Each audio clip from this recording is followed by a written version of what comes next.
it just takes the time, and you have to be able to. I did not. I mean, I took it very easy on myself. I was able to. I didn't sitting is horrible for hernias. Like Mm. unless you really bolster your hips to be lower than your knees. If they're parallel or anything, like, you want to make sure that you raise your hip up so you get this, so you Yeah. elongate your spine and stuff, and it relieves the pressure from the midsection. So I laid down a lot, and I just took it very easy on my whole body, and especially the hernia area.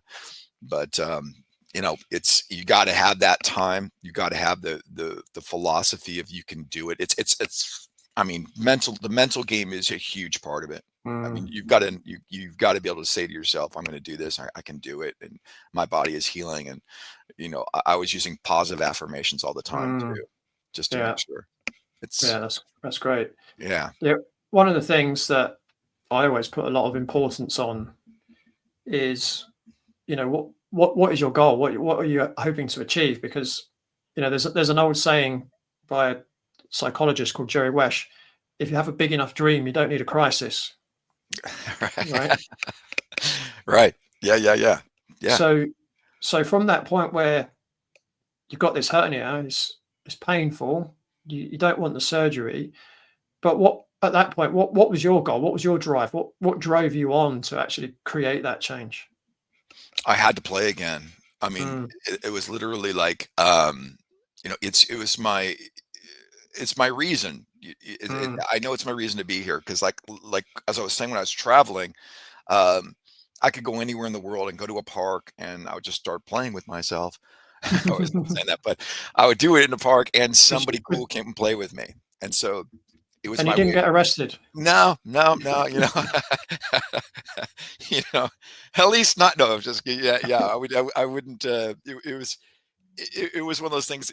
It was a great connector for me, and I learned how to make them. That's what this thing is, learning how to make them, and then I would be able to gift them away to other people, and do that same thing that my friend said to me. He said, "Keep it in your pocket. It's gonna be the best gift anyone will ever give you." And he gave me one, and so I was able to do that anywhere I went, and that was my relief. That was my So way of just saying. just for the people that are listening, can you describe what it was you just lifted up? Oh, this is traditionally called a foot bag or a hacky sack. Yeah. Hacky sack is owned by the company Whammo, so that they own like Frisbee. That's why we call it Ultimate Disc instead of Ultimate Yeah. Frisbee. Yeah. They own Hula Hoop, Yo-Yo. All those names are owned by that company. Um, so uh, when he gave me his, I'd lost it at one point in my travels, so I learned how to make them. But that was the biggest game changer as far as being able to spread the joy of it. So Mm. it became my passion to make. I'd try and make 3 a day, and then I would try and gift away 3 a day. So um, and I did that for a long time because it was my exercise. It was my way of connecting and really feeling into a community, because Mm. I'd be able to tell a lot about the culture and stuff like that, how people would be able to play with me. So Mm. became an obsession, and my reason, if you will. Thanks for watching this video, and you can find the full-length podcast episode here on this channel, or you can head over to Apple Podcast or Spotify, and don't forget to like this video.